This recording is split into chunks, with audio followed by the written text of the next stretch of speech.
میرا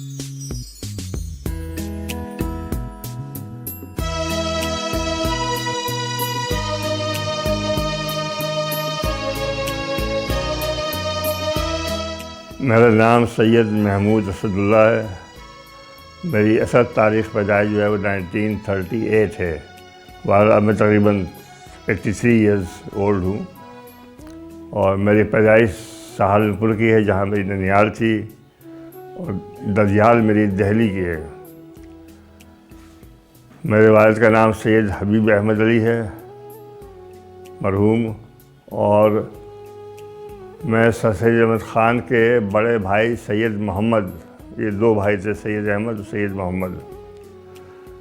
سید محمد بھی جرنلزم میں ان کا تعلق تھا اور ان کا ایک رسالہ بھی نکلتا تھا۔ ان کی بیٹی کی اولاد سے ہوں پڑھنا واسطہ چیز کا، لیکن ڈائریکٹ ڈسینڈنٹ میں سے نہیں ہوں۔ میری ابتدائی تعلیم جو ہوئی، پہلے اس زمانے میں، ہمارے زمانے میں جو روایت تھا یا روایت تھی وہ یہ تھا کہ پہلے بچے قرآن شریف ختم کرتے تھے، پھر اسکول یا مدرسے میں جاتے تھے۔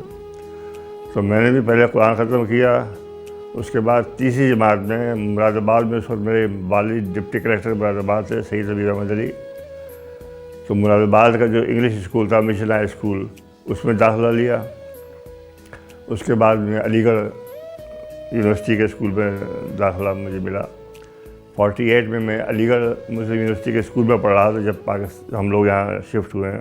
بڑی بات یہ ہے کہ میری تربیت جو ہوئی، میں اسی لیے کہتے ہیں، لوگ کہتے ہیں، جو کہتے ہیں صحیح کہتے ہیں، کہ بچے کی اصل مکتب، مدرسہ، اسکول جو ہے وہ اس کی آغوش مادر ہوتی ہے۔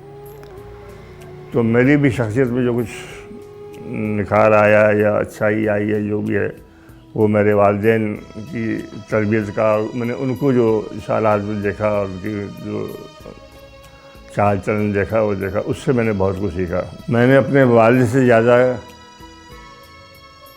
حریت پسند اور بے باک نظر اور اللہ پر توکل رکھنے والا انسان مجھے کم از کم 43 سال میں نہیں ملا۔ کہ 1948 میں انڈین گورنمنٹ نے تمام گورنمنٹ آفیسر سے انڈین کانسٹیٹیوشن کی اوتھ آف ایلیجنس لی تھی، وفاداری کا حلف لیا تھا، اور ترنگے کو سلوٹ کرنا تھا۔ تو ٹاؤن ہال میں ہر ضلع کے گورنر وہ جو تھا اور کمشنر جو تھا، وہ انہوں نے وہاں جلسہ منعقد کیا تھا، اور تمام گورنمنٹ آفیسر وہاں جمع تھے۔ تو میرے والد کی جب باری آئی تو انہوں نے کہا کہ مجھے وہ آئین دکھایا جائے جس کی مجھے وفاداری کی قسم کھانی ہے۔ تو کمشنر ہندو تھا، اس نے کہا کہ آئین تو ابھی بنا ہی نہیں ہے۔ تو میرے والد نے کہا جو چیز ابھی بنی ہی نہیں ہے اس کی آپ مجھ سے وفاداری قسم کھانے کو کہہ رہے ہیں، جس کو دیکھا نہیں، میں نے پڑھا نہیں۔ تو انہوں نے کہا اچھا اس کو جھنڈے کو سلوٹ کیجئے، ترنگے کو۔ تو میرے والد نے کہا کہ جس آئین کو میں نے نہیں مانا ابھی تک، میں اس جھنڈے کو کیسے سلوٹ کر لوں؟ تو بڑا اس پہ شور مچا کے ان کو کر دو، جلا دو، مار دو، ٹکڑے کر دو، یہ کر دو، وہ کر دو، جیسا اس زمانے میں حالات تھے فسادات کے۔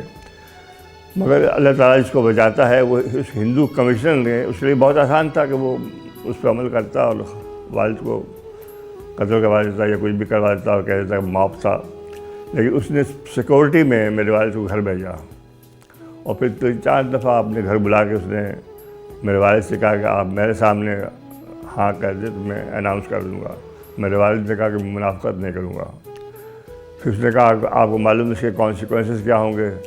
تو میرے والد نے کہا 3 باتیں ہو سکتی ہیں، آپ جلا وطن کر دیں گے، نوکری سے برخاست کر دیں گے، یا غداری کے الزام میں سزائے موت دے دیں گے۔ میں ان تینوں کے لیے تیار ہوں۔ پھر یہ کیس کمشنر نے پنڈت نہرو، جواہر لال نہرو کو، جو اس وقت وزیر اعظم تھے ہندوستان کے، ان کو بھیجا۔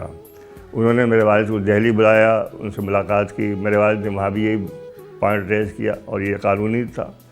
لہٰذا پھر جواہر لال نہرو نے کہا کہ بہتر یہ ہے کہ آپ پاکستان چلے جائیں۔ لہٰذا ہم لوگوں کو ملٹری اسپیشل سے پاکستان بھیجا گیا، اور یوں میری علی گڑھ کی تعلیم جو تھی وہ رہ گئی، اور میں پاکستان آ گیا۔ لاہور میں ہم سیٹل ہوئے۔ جب میرے والد لاہور اسٹیشن میں ہم لوگ اترے ہیں تو میرے والد کی جیب میں 2 روپے 11 آنے تھے۔ پھر وہاں ہمارے ایک عزیز جو ریلوے میں تھے، طیب، بڑے اچھے، وہ میو گارڈن میں رہتے تھے، وہ مل گئے، تو وہ اپنے گھر میں لے گئے۔ یہاں ماڈل اسکول ماڈل ٹاؤن سے میں نے میٹرک کیا، پھر کالج سے ایف اے کیا، حیدر کالج پنجاب یونیورسٹی سے میں نے BCom آنرس کیا 63 میں. 3 سال میں مجھے تو خوشی ہوتی ہے کہتے ہوئے کہ میں 3 سال کالج اور یونیورسٹی لائف میں فیل ہوا ہوں. میں یونیورسٹی اسٹوڈنٹس یونین کا کاؤنسلر بھی رہا, لٹریچر سوسائٹی کا پریزیڈنٹ بھی رہا, اور خاصی بڑی بھرپور زندگی گزری ہے. کہ جب میں ایک جلسہ میں نے پنجاب یونیورسٹی گراؤنڈ میں کیا تھا, اس میں کوئی اس کے جلسہ کرنے کو 2.5 مہینے بعد انٹیلیجنس بیورو نے مجھے اریسٹ کیا اور اپر مال پہ 19 غالباً اپر مال صاحب کے دفتر وہاں وہ لے گئے. وہاں DSP ملک مقصود سے ان سے بات چیت ہوئی. مقصد یہ ہے کہ انہوں نے پہلے تو مجھے کہا کہ آپ ہماری جو فائل ہے اس میں کمیونسٹ ہیں, بس ان کا کمیونسٹ کہنا تھا تو میں بھڑک اٹھا. میں نے کہا آپ مجھے کافر کہہ رہے ہیں, میں 5 وقت کا نمازی ہوں, مسلمان ماں باپ کا بیٹا ہوں.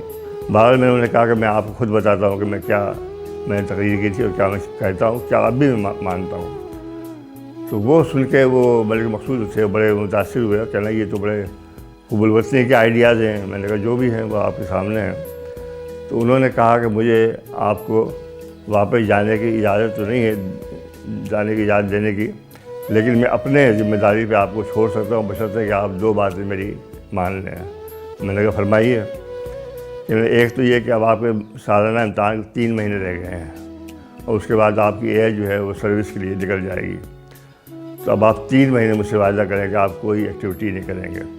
اور دوسری بات یہ کہ جب آپ امتحان دے لیں گے تو آپ 1 سال کے لیے شہر بدل کر دیے جائیں گے, آپ لاہور چھوڑ دیں گے. رہا جہاں تک اس کا فسادات کا, تو وہ تو ظاہر ہے کہ ہزاروں لاکھوں مائیں بہنیں بوڑھے جوان باپ بچے سب سے وہ بیوہ ہوئے, کوئی یتیم ہوئے, کوئی ہوئے.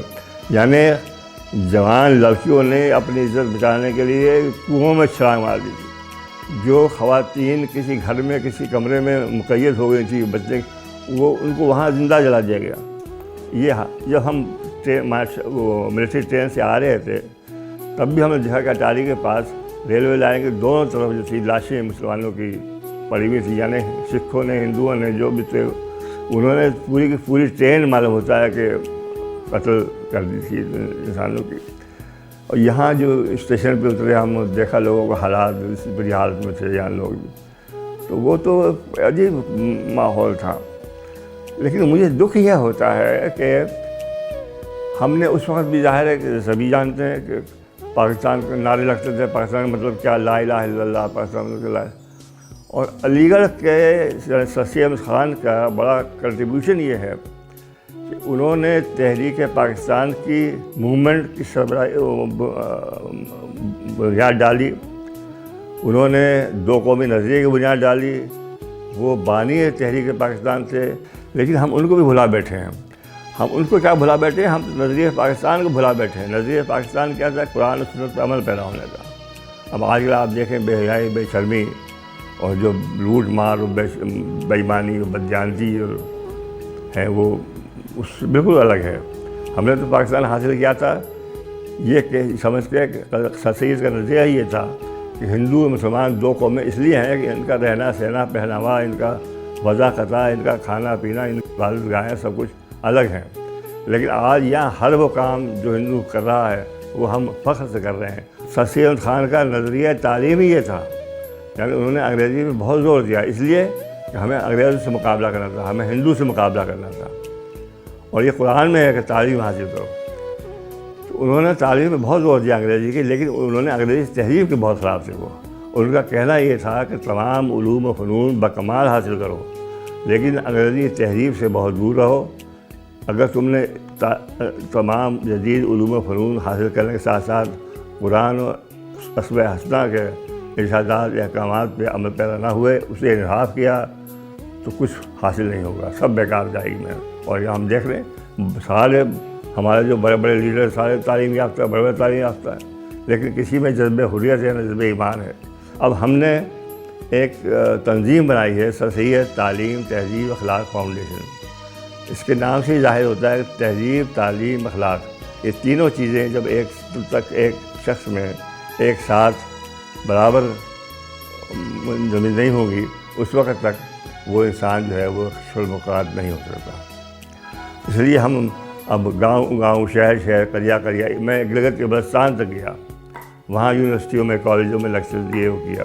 مجھے بڑی ایک حوصلہ ملتا ہے مجھے میں یہ دیکھ کے کہ بہت سی وہ بچے بچیاں ان کو بھی جب میں نے لیکچر دیا ان کالجوں میں یونیورسٹیوں میں تو بہت سی بچیاں اور بچے میرے پاس آئے کہ سر یہ باتیں تو ہمیں کسی نے آج تک بتائی نہیں، اور آج ہم اپنے طیار سے وعدہ کرتے ہیں کہ ہم اسی طرح زندگی گزاریں گے جسے آپ نے کہا.